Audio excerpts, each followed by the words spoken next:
Welcome, y'all. Welcome to the first episode of Unapologetically Informed. Politics from my perspective.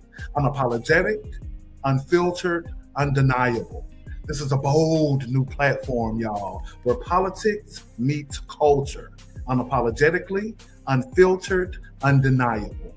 Because too often our communities are left out of conversations, are spoken about instead of spoken with. That ends here. This show is for us, it's by us, and rooted in truth from my black ass perspective. The conversations will be real because the stakes are high, because politics isn't just policy, it's power, and we're claiming ours. But let's not sugarcoat this shit, y'all. Y'all President Donald Trump and the Republican Party are waging war on democracy as we know it.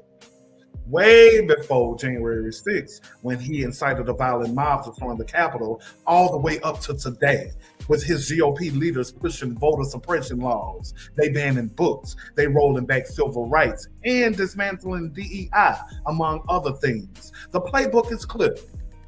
They're trying to clean the power by any means necessary, even if it means tearing down the very system they swore to protect. And here's the truth. We all know that when they target democracy, they target us, black voters, black communities. The very people who have fought hardest to expand freedom in the country are the ones they're working hardest to silence. From Jim Crow to gerrymandering, from closing down polling places to overturning voting rights protections, this is the same damn fight, just in a new disguise.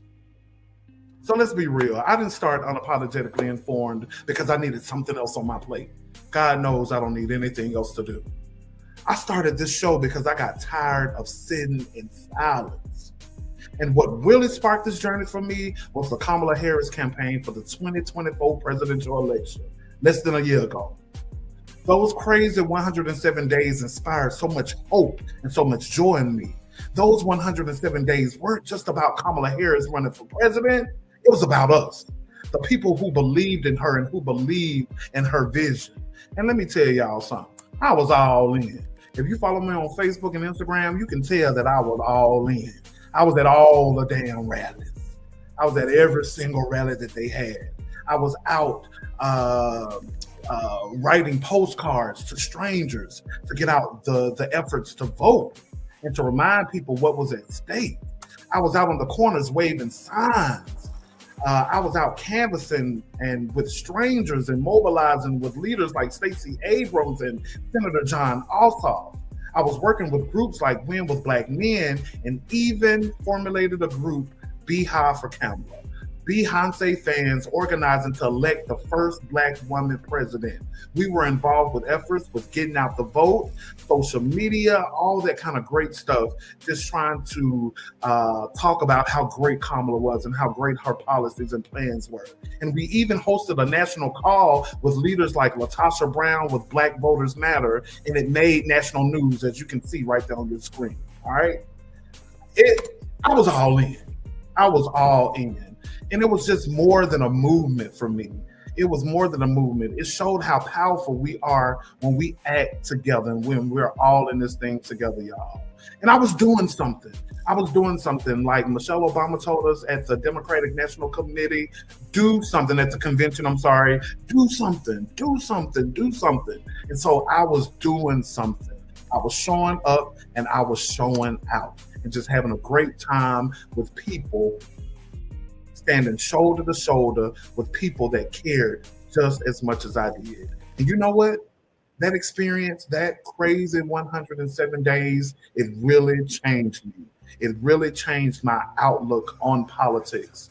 And it really opened my eyes. I saw the energy. I saw the hope. I saw the love for my community, but I also saw the frustration. I saw how much people wanted to be heard and how often our communities were being left out of the conversation.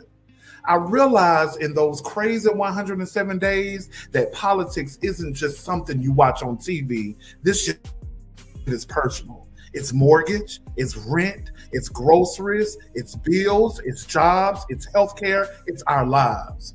So when the campaign ended, and we all know that it didn't end the way that we wanted it to end and how 75 other million Americans wanted to end. But when it when the campaign ended, my fire didn't end. I just couldn't go back to being quiet, scrolling headlines and liking political posts and different things like that, because silence wasn't protecting me. It was costing me. That's why I created this platform as a labor of love, to keep our voices in the conversations, to keep our communities informed, to keep our communities engaged and empowered. I don't want to water down anything. I don't want to sugarcoat anything. Just give you real talk from my Black ass perspective. Unapologetically, unfiltered, undeniable. Because at the end of the day gonna end. And we all know silence is no longer an option. So, I'm your host, Anthony Maurice, and today I'm setting the tone and diving into the headlines, the stories, the people, and the politics shaping our lives, our votes, and our power. Stick around. This is going to be good, y'all. Welcome to Unapologetically Informed. All right, y'all. Now that I've set the stage, it's time to cut through the noise and get to the stories that actually matter. This is the Raw Rundown. The Raw Rundown, y'all. The unfiltered, no fluff, unapologetic take on the headlines shaping our communities right now. From jobs to justice, from voting rights to immigration, I'm breaking it all down. No spin, no sugarcoating, just the truth from my Black ass perspective. So let's get into it. Let's talk about this economy, y'all. It's an economy shakedown, and there's a lot going on right now with the economy, as you guys can all feel. The August jobs report is out, and when I tell you it's ugly, it is ugly. You show is ugly.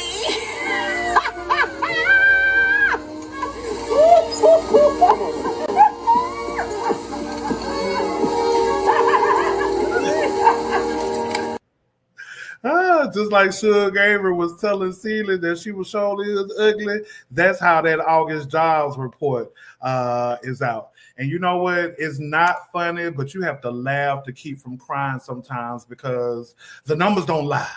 All right.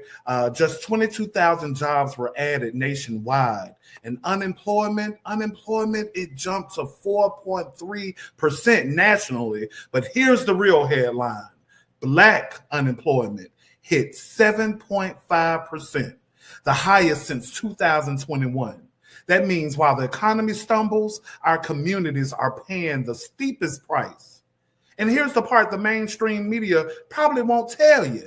Nearly 300,000 Black women left or were forced out of the workforce this year, between layoffs, DEI rollbacks, structural equities, all pushing our sisters out in mass. That's not just an economic crisis, y'all. This is a community crisis. Check this out. Check this news story out, because it's really, really serious out here. The direction of the jobs market. Pay attention to the Black unemployment numbers. That's not my guidance. That's the guidance from economists and experts who know much more about this than I. But let me explain. Right now, the U.S. unemployment rate is at 4.3%. We just learned that very few jobs were added in August, about 22,000. That's not good. If you were to describe this via text, you send a red alarm emoji. Now, for Black workers, the data is worse. For now, another month, the unemployment rate is going up. It's now 7.5%. That's the highest it's been since October of 2021. And it's a number we've been watching ever since it was 6.8% in June. It's two alarm emojis. You dig even deeper, and you'll find that Black women are disproportionately struggling right now. The jobless rate for Black women is at 6.7%. The last time it was that high, September of 2021, back during the pandemic. Add one more red alarm emoji. Why is this happening? Economists have told us that when we see the unemployment rate going up for Black people, it's a sign that it could soon go up for all people. And as our CNN business team explains, Black workers are disproportionately employed in frontline and lower wage industries, as well as the government workforce. So what comes for Black people first often comes for everyone. And you know, those good government jobs have been a tool for Black people to build stable livelihoods, especially for Black women. But the federal workforce has been a target of this administration, along with immigrants and diversity initiatives.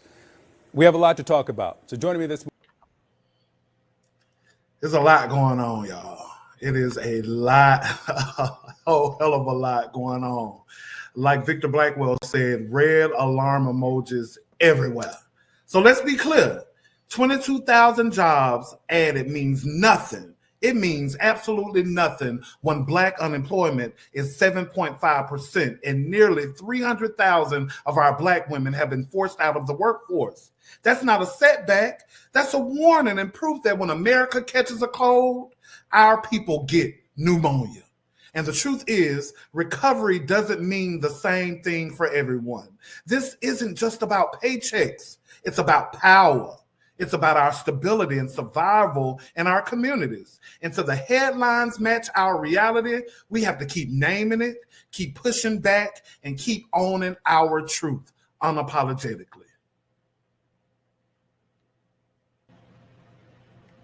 All right, y'all. The economy is not the only battlefield that we own. I kid you not. The very rights that allow us to participate in democracy are also under attack. And this next story is proof. Let's talk voting and civil rights. Y'all, President Trump is pushing mandatory voter ID laws with almost no exceptions and is moving to severely restrict mail-in voting. Mail-in voting, y'all. He claims mail-in voting cost him the 2020 election. He's still talking about that. And let's be clear, these attacks aren't about fraud. They're about suppression. Let's get into this. That he and his administration will work to end mail-in voting across the country before the 2026 midterms. Never mind that the Constitution doesn't actually allow them to do this. Hi, I'm Rolling Stone politics reporter Nikki McCann Ramirez, and here's what you need to know about the president's latest attack on voting rights. Early Monday morning, Trump wrote on Truth Social that he would, quote, lead a movement to get rid of mail-in ballots, as well as electronic voting machines, and that he's going to sign an executive order to help make it happen. The announcement came after Trump bragged to Fox News host Sean Hannity that Russian President Vladimir Putin had insisted to him during their meeting in Alaska last week that widespread mail-in voter fraud had cost Trump the 2020 election. He said, your election was rigged because you have mail-in voting. He said mail-in voting every election. He said no country has mail-in voting. It's impossible to have mail-in voting and have honest elections. There is, of course, no evidence that widespread fraud led to Trump's 2020 loss to President Joe Biden. Critically, Trump lacks any sort of constitutional authority to ban mail-in voting at the national level, as states are explicitly guaranteed authority over their own elections. Any sort of order attempting federal restrictions on voting methods will immediately be challenged in court. But it looks like the president is once again up to testing the limits of his power, writing that states should do what they're told. Over 24, mostly Republican states passed laws restricting mail-in and absentee voting after Trump's 2020 election loss. The president can't ban the practice nationally, but his party has demonstrated that they're more than willing to do what Trump tells them, as we recently saw in Texas, in order to help him tilt the scales in his favor. That's crazy. That is absolutely insane, y'all. Absolutely insane. And we all know that mail-in voting isn't a conspiracy. It isn't fraud. What it is, it's access. It's access for working families, for seniors, for students, and communities of color. Mail-in ballots are a lifeline. And when Trump and his allies attacked it, they're not protecting democracy, they're undermining it. Behind the spin, this is about maintaining power by limiting who can vote. And guess what? Guess what, y'all? Communities like ours are always the first target. Every effort to weaken voting access is an attack on our future. Protecting our vote means protecting our power. Knowledge is our shield. Action is our weapon. And it doesn't stop at voting. It don't stop at voting. Civil rights are also under fire across the board. The Trump administration is considering revoking the rights of transgendered Americans to own firearms by classing gender dysphoria as a mental illness. Y'all get into this story. Get into this story. He's trying to stop folks from even owning a gun. Mass shooting on the campus of a Minneapolis Catholic school. The DOJ is reportedly considering some gun restrictions for transgender individuals. A DOJ spokesperson told the Daily Wire, quote, individuals within the DOJ are reviewing ways to ensure that mentally ill individuals suffering from gender dysphoria are unable to obtain firearms while they are unstable and unwell. The move by the DOJ appears to have support from the MAGA base. Alex Marlow, author and host of The Alex Marlow Show, took to X saying, gun ban for trans is a win-win proposition. We get to watch the Democrats explain why trans need AR-15s and the courts uphold gun rights as inalienable. Or the trans contagion is officially classified as a mental health condition, which it is. Checkmate. But the proposal unsurprisingly sparked outrage on the left. Ed Krastenstein writes on X, where are all the Second Amendment people now? Does it only apply to some people? Meantime, Minnesota Governor Tim Walz says he plans to call a special session of the legislature to tackle gun violence. Walz said on Tuesday, quote, I am not going to allow anyone to try and make the case that the United States is unique in either mental health issues or other things. The things that make America unique in terms of shootings is we just have more guns and the wrong kinds of guns that are on the streets. Once again, this shit is crazy, y'all. Once again, this shit is crazy. And don't let the headlines fool you. Please don't let it fool you. This isn't just policy debate. It's an assault on marginalized communities. From voting rights to LGBTQ plus protections to bodily autonomy. The attacks are strategic, they're deliberate, and they're dangerous. What happens to one of us impacts all of us. That's why our communities must stand in solidarity. Black, LGBTQ plus, trans allies, we're all united against policies designed to silence us. Because when they strip away rights from one group, they set the precedents to strip them from us all. This fight isn't about left or right, it's about power, freedom, and survival. Protecting our rights starts with protecting each other. All right, y'all, let's keep it moving. As we all know that voting and civil rights is power, but culture is the soul of our communities. It always has been and it always will be. And when our history is under attack, it threatens everything we stand for. Let's look how our Black history, our Black culture, and our Black institutions are under attack. Once again, y'all crazy ass President Trump took aim at the Smithsonian museums, including the National Museum of African American History and Culture, calling them divisive and questioning their value. Let's be clear. That's not about museums, y'all. That's about erasing us from the story of America. Let's get into this story. Instructed his lawyers to scour through America's museums to rid them of exhibits he considers woke, specifically citing exhibits on slavery. President Trump targeted the Smithsonian museums, saying they are, quote, out of control, where everything discussed is how horrible our country is, how bad slavery was, and how unaccomplished the downtrodden have been. Back in March, the president signed an executive order directing the Smithsonian Institution, which runs more than 20 museums in Washington and elsewhere, to, quote, celebrate American exceptionalism and remove divisive or partisan narratives. Last month, the Smithsonian removed references to Trump in an exhibit on presidential impeachments in the Museum of American History.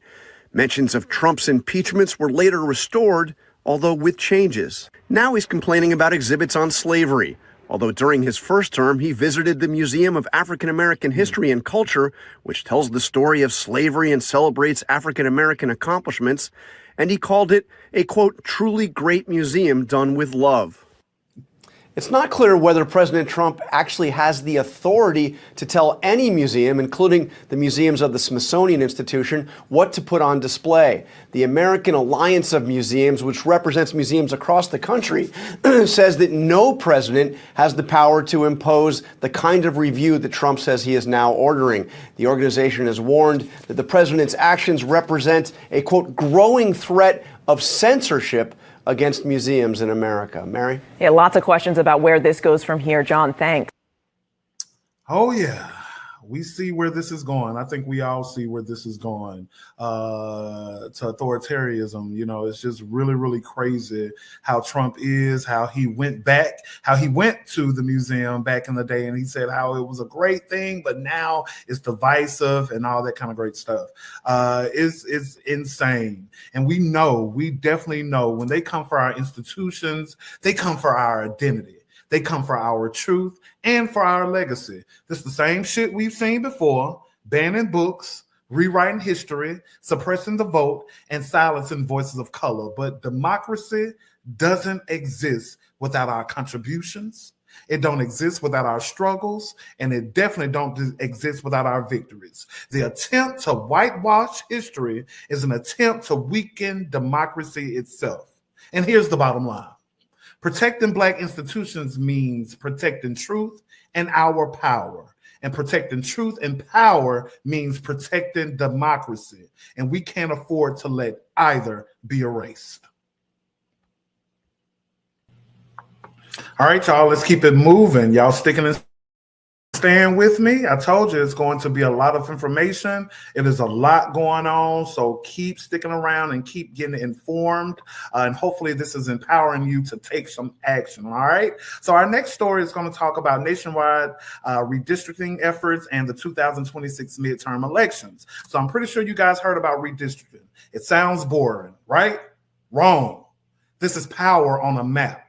Lines drawn on a map decides who represents us, whose voices gets counted, and where our money, our schools, our hospitals even go.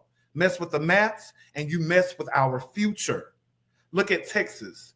Gerrymandering so strong, it's like our votes don't even exist.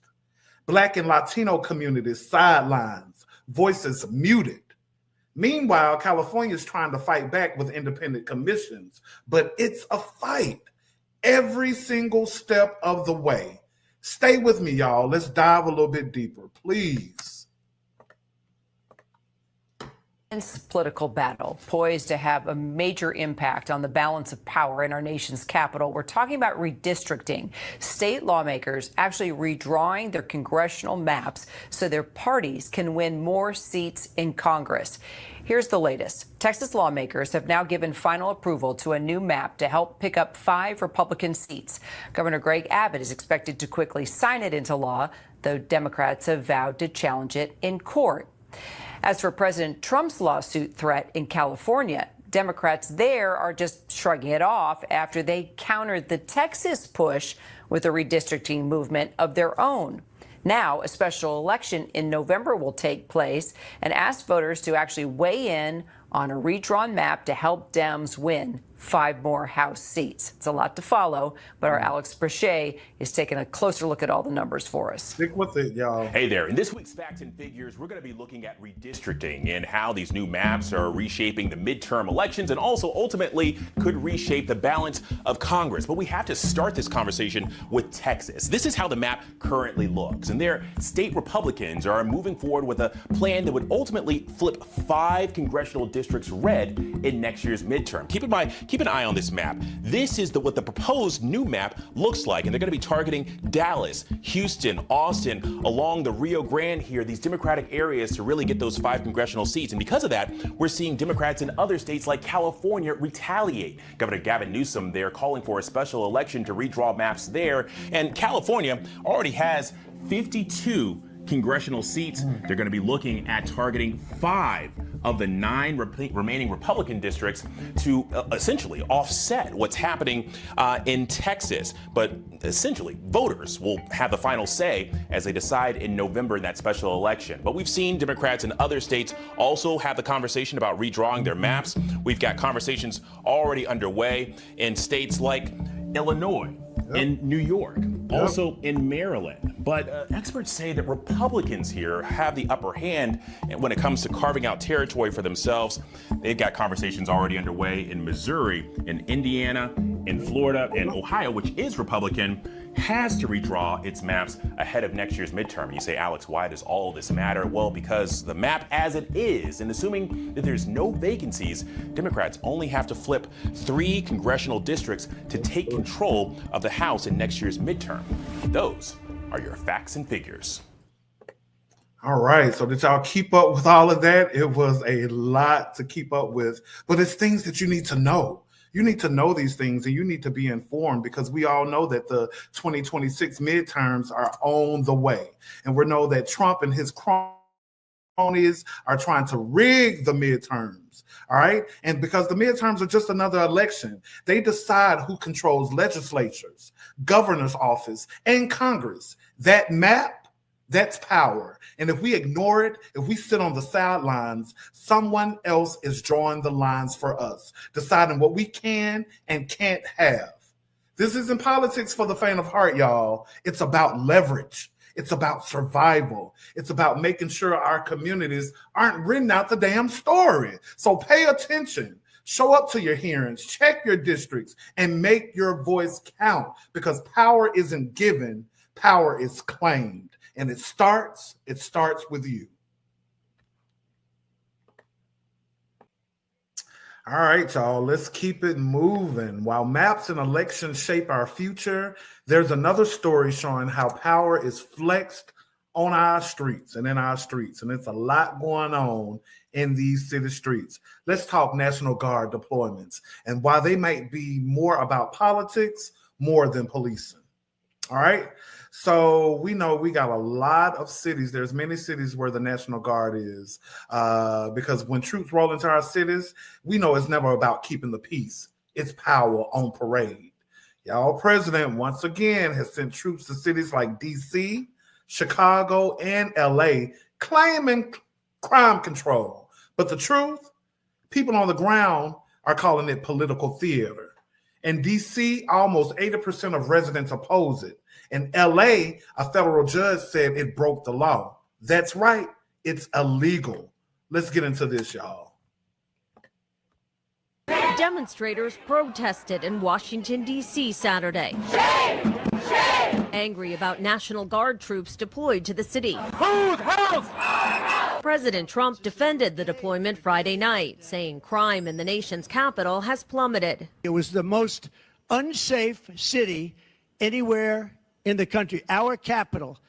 And after 12 days, it became known as a safe city. The president says that justifies deploying troops to additional American cities, possibly Chicago. We have a governor that says that things are okay with crime, except that last weekend, 11 people were killed and 68 people were wounded by gunshot. What do we do? Stand up, fight back! In Chicago, protesters demonstrated against ICE immigration raids, but a greater federal presence in the city is also of concern for many of them. There is a genuine fear of what President Trump is going to do next. The president reposted a meme on social media Saturday, writing, "I love the smell of deportations in the morning. Chicago about to find out why it's called the Department of War." The image of the president with Chicago burning behind him parodies the movie Apocalypse Now, drawing the ire of some residents. Despicable actions, unprecedented. It's why the world looks at us in chagrin. The president's post came just before the city held celebrations marking Mexican Independence Day. Wendy Gillette, CBS News. That's why the world look at us with chagrin. And I had to look that word up, chagrin, because I didn't know what the hell that meant. But it means in disgust and embarrassment. That man said the world looks at us in chagrin. And they do. They do. Look at the leader. Look at what the United States has become. And let's remember, y'all, the National Guard, history isn't silent here. Remember Little Rock, Arkansas in 1957? Or what about the 60s civil rights movement, or even the protest in 2020? The National Guard hasn't always protected citizens. Sometimes the National Guard has been used to intimidate, to control, to remind communities who's really in charge. So ask yourself, are they here to keep us safe or to send a message? And whose interests are they really protecting? When military boots are on the ground in city streets in our neighborhood, it's a warning, not a solution. Power isn't neutral, it's strategic. And right now, it's aimed at our communities. That's why we have to pay attention. We have to stay informed and resist. We got to resist because silence is not an option, y'all. All right, y'all. We do know that power plays don't stop at politics. They reach into our neighborhoods and homes. Immigration enforcement is affecting real lives right now, and we need to pay attention. So, in our last and final story, let's talk immigration because these aren't just policies on paper, these are people's lives. So recently we heard about ICE recently raided a Hyundai plant in Georgia. They detailing nearly 500 workers. And as the story moves along, we all know that they were all South Korean. In South Korea, they sent a chartered jet over here because they were all here on work visas. And now South Korea is stopping any type of partnerships that they have with the United States because of that ICE enforcement. So was it really routine enforcement or was it reality? Families ripped apart, communities destabilized, and workers treated like disposable cogs in the machine. This isn't about safety, y'all. It's about control. And it doesn't stop there. Tens of thousands of Haitians forced deportation, even though a federal judge blocked the end of the temporary protected status. Sending them back isn't policy, it's cruelty. Hunger, violence, political instability, that's the reality they would face if they go back to Haiti. Let's get back into this story, y'all.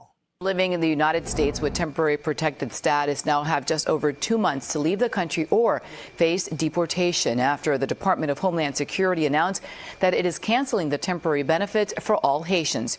A DHS spokesperson says the environmental situation in Haiti has improved enough and it's safe for Haitian citizens to return. So starting September 2nd, 500,000 people calling the United States home will lose legal status. CBS News Miami's Tanya Francois landed in Cap Haitian on Friday and immediately heard concerns.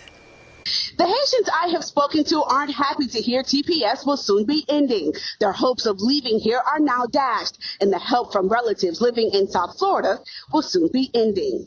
Also concerning Haitians is the lack of infrastructure, jobs, food, and healthcare. Here on this part of the island, Haiti streets are overly congested, so littered with people moving around just isn't easy. The government is still unstable with no president and no elections in years. All right. So as we know, ICE started with the brown people. Now they have moved on to the black people. The black people, the Haitians that are over in this country legally on work visas, now they're being deported. So you started with the browns, now it's the blacks. What's going to be next? All right. That is ridiculous. We need to stay attention, y'all. And now the Supreme Court just greenlit racial profiling for ICE. All right. Justice Kavanaugh called it common sense to target neighborhoods where undocumented workers gather. Justice Sotomayor, Kagan, and Ketanji Jackson called it constitutional eraser. DHS, Department of Homeland Security, said it's a win. Immigrant rights groups call it a travesty. Let me be clear. This isn't about law. It's fear-based policing. It's intimidation. And it puts our immigrant siblings and all of us who care about justice on edge. This is why we can't stay silent. Let's hold our elected leaders accountable for their despicable actions. When the government targets one community, it's a warning to all of us. Resistance isn't optional. It's necessary. It's necessary.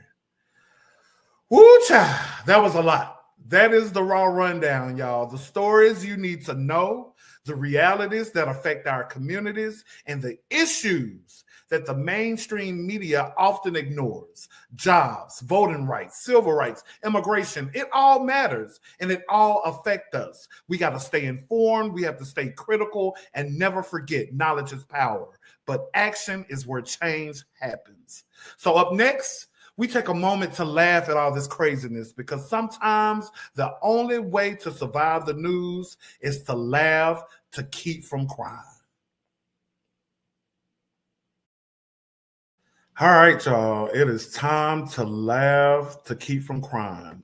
Because if we don't laugh, the crying comes first. And ain't nobody got time for that. All right, so lately, the news has been filling real dream girls. Real dream girls. You know that song from Dream Girls? Heavy, you got so heavy, baby. Heavy, heavy, you got so heavy on me.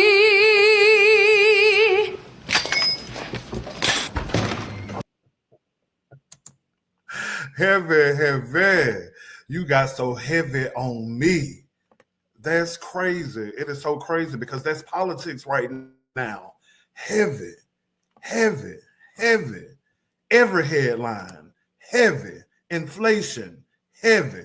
The Supreme Court green lighting racial profiling, that's heavy. Black unemployment spiking, that's heavy too. It's like Black America keeps singing, you got so heavy on me.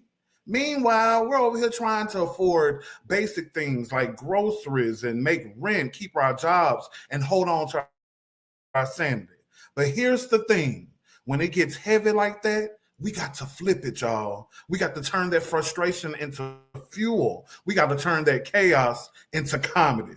Because laughing doesn't mean we're ignoring this shit. It doesn't mean that at all. It means that we're pretty much surviving it.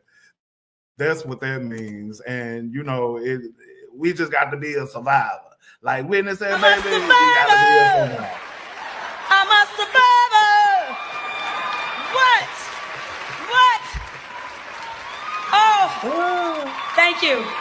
Oh my God. I mean, we just got to laugh to keep from crying. I kid you not, because shit is just so crazy. So if Effie White can belt through all the heaviness that she was going through, so can we. And we can keep doing this shit very unapologetically. Laugh to keep from crying, y'all. Please laugh to keep from crying.